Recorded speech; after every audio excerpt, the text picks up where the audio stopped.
but I have a bad feeling that channels 3 and 4 are cooked. So guys, I'm back, and I might as well start dubbing these series the SSL 4000 console project, because as you can see in front of me, I've got 8 channels of an SSL 4000 console packed into a sidecar minus the center monitoring section. Now, I'm so gassed to own something like this, a piece of history. So I had many people ask me, why did you buy this?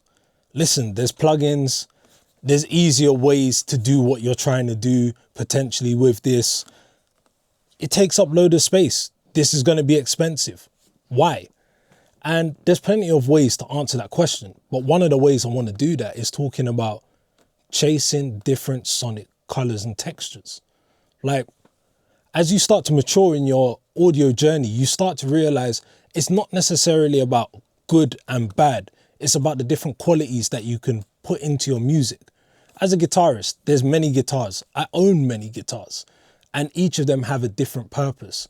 Yes, I can play the same chords on all of them, but how it actually feels and how they sound is all different. I'm able to imprint different sonic qualities onto records based on the guitar I used. So now we look at a desk like this, which is iconic, number one. That is also another reason I purchased this. The history behind the SSL 4000, all of the records that it's been, and how it's influenced popular music for a variety of years. And I'm not just talking just popular music. There's a whole bunch of genres that have been put through this desk. Now, going back to sonic qualities, yes, there's plugins that you can use, but each piece of gear always acts and reacts a bit differently. And the fact that I can be tactile with this while mixing gives me a completely different experience. Something that I'm more used to when I'm working in live sound environments.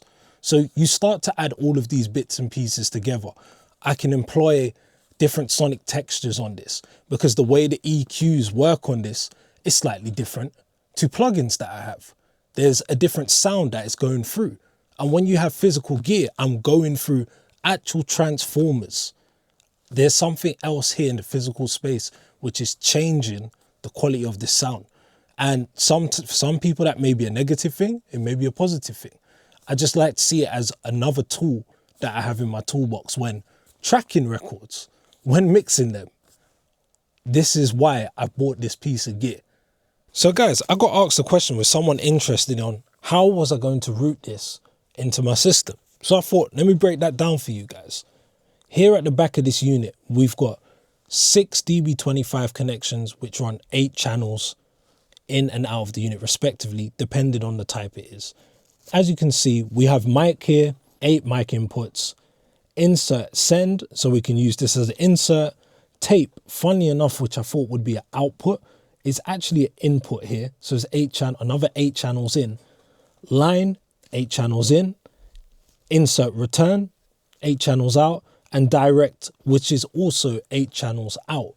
So guys, right now we're looking at my patch bay. And to make things simple, let's start off with a mic. I have an XLR patch bay here at the bottom, where I've ensured the last 8 inputs are wired into the DB25 of the mic input into the SSL 4000. Makes my life easier. Now, as I said, this unit's a bit strange because it has insert, send and return, the tape, line in and direct out. So I've ignored the tape for the time being because that is an input and I'm not sure what I'm going to use that for. However, the insert, sends and returns was perfect for me. So what I've done is I've ensured the insert sends are the last 8 of this patch bay here. The returns are the top here. And then I've done the line in at the bottom here and the direct out here.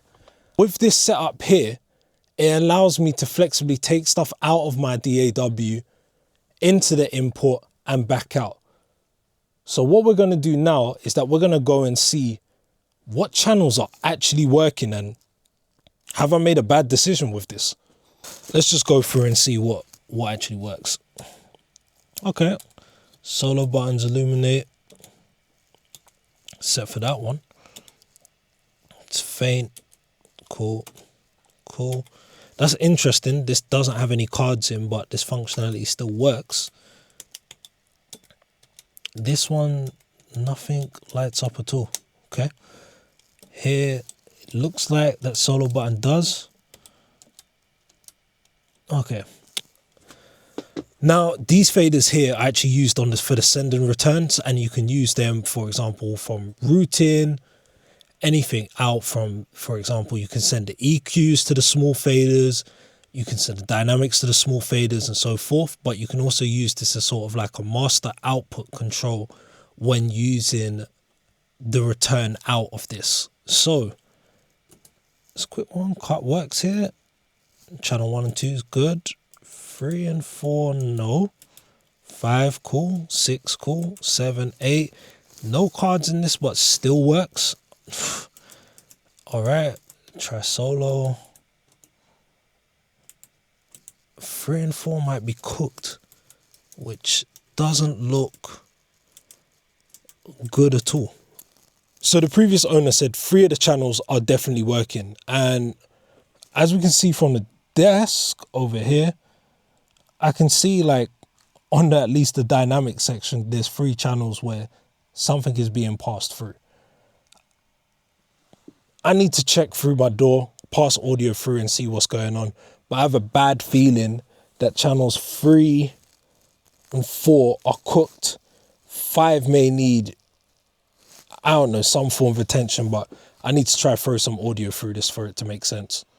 So we've got a drum loop running in Pro Tools, and you can probably hear it very faintly. So we're attempting channels 1 and 2. As you can see, the line is completely down.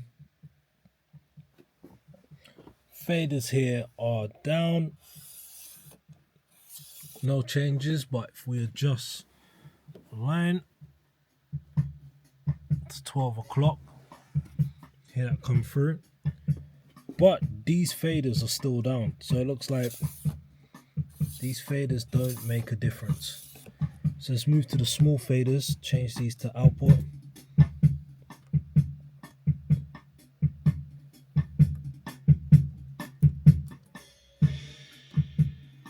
So the cut, it makes a difference, but it's still not the overall volume up. So let's take a look at the group. Bring that right down. Take off that right there.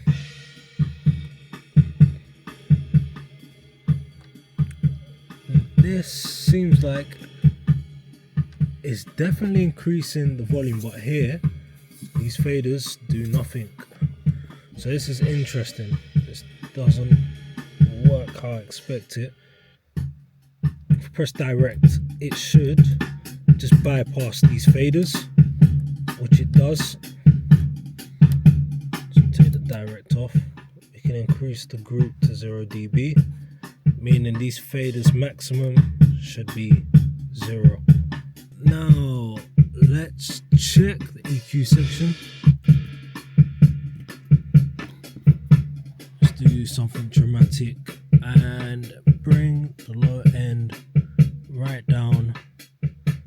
There we go, we can see, you can hear us making a difference.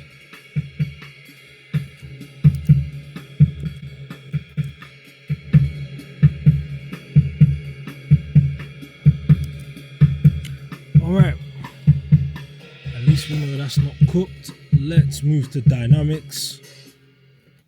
Turn on the link onto channel in.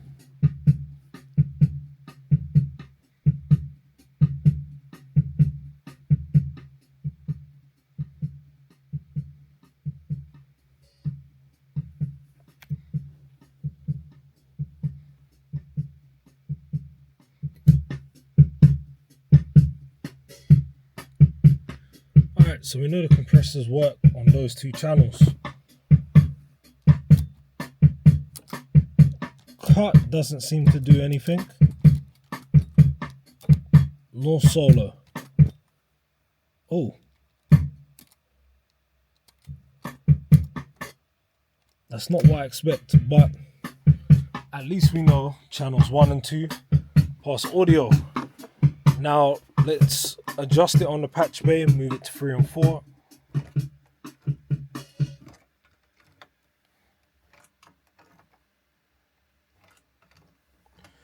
This was my fear.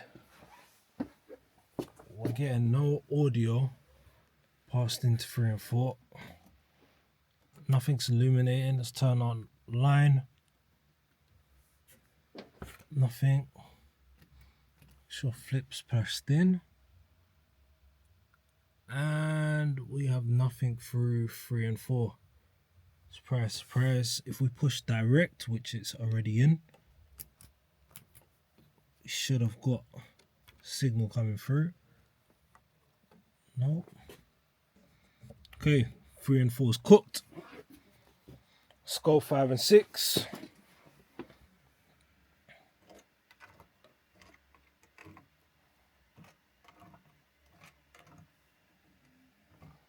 So there we go.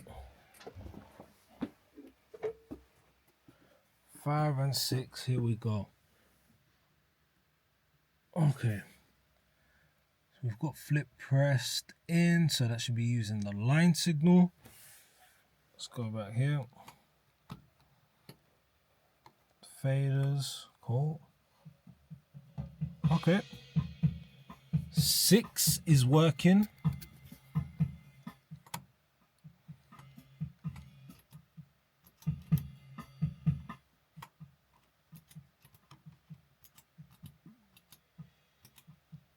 Cool, opposite current. Yep.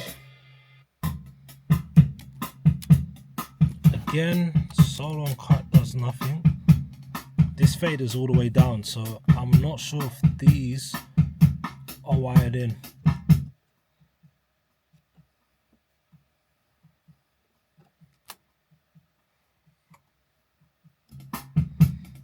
Okay.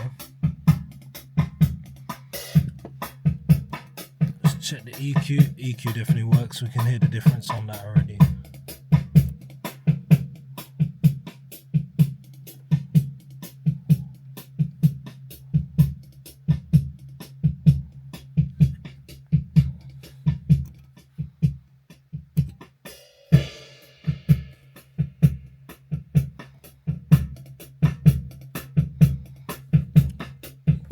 Dynamic section's working. Bring that line back down. If we hit, yeah, we're good. So 5 works. 4, we've got nothing. We know this fader doesn't do anything.